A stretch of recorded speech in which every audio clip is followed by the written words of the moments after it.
Brought to you by the Asombro Institute for Science Education, with support from the USDA Southwest Climate Hub.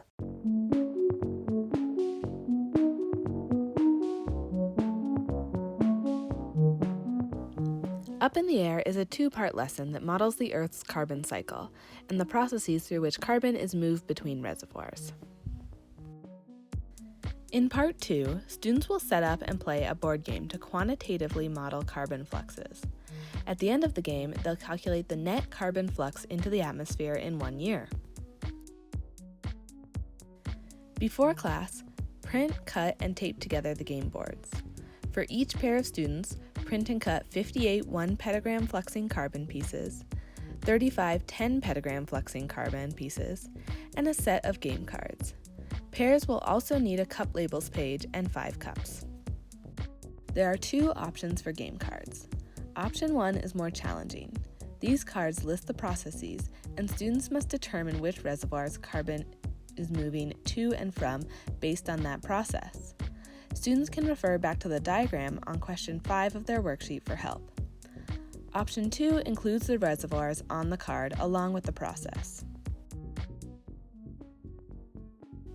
If you'd like, you can show the rest of this video to the students to explain the activity instructions. A carbon flux is the movement of carbon between reservoirs. Over the course of a year, the majority of carbon in a reservoir does not leave the reservoir. This is the non-fluxing carbon. The cup labels page shows the amount of non-fluxing carbon in a reservoir.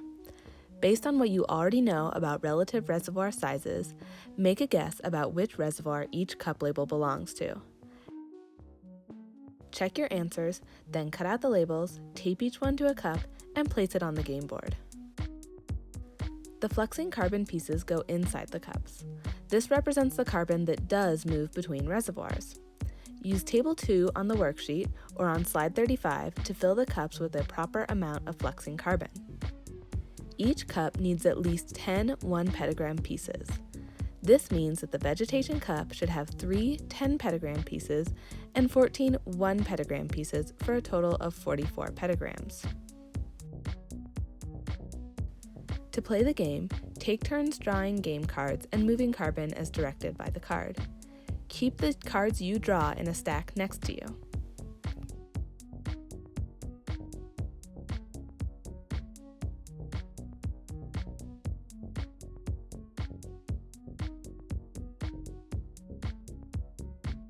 The game is finished when all the game cards have been used. Each player should look at the game cards they drew and find the ones with an A in the top right corner. You'll add up the amount of carbon on those cards and answer question 6 on the worksheet. The winner is the player who moved the least carbon into the atmosphere, as shown by the A cards.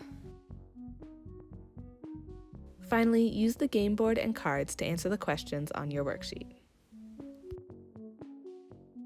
A detailed teacher's guide and accompanying materials for this and other climate change lessons can be found online at asombro.org/climate.